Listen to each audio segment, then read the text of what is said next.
The very week that I was due with our daughter that had died, our other daughter I found.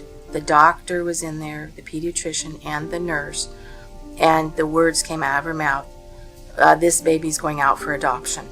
And there was this baby that had no mother. And how that transpired was also a miracle. So I went out and called Tim, and I said, I think I may have a baby, because he always said we could adopt lots of babies. And he said, well, call the attorney. And I said, okay. And so we took her home. That's amazing.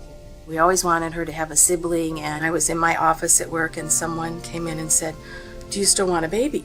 We got a call when Alicia was delivered, and so then we took her home. And again, to me, it's God's grace.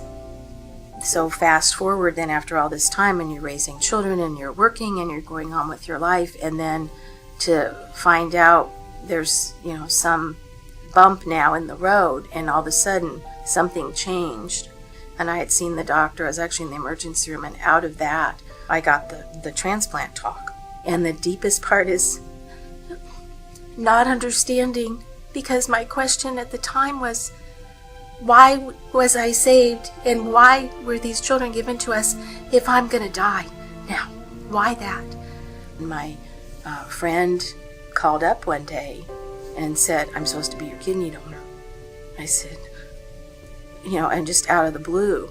And as it worked out, she was almost better than a sibling match, and we're not related that we know of. No, we're not. So, although we're related now, we're kidney sisters. That's so great. Okay.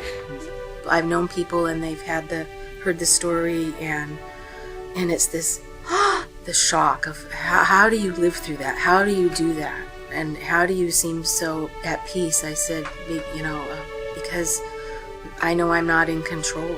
I know God's in control, and there's a peace in that. And even though sometimes it's painful, and it doesn't mean your life is always going to be perfect just because you accept Christ, it just means you're going to, I think, get through it better because you do.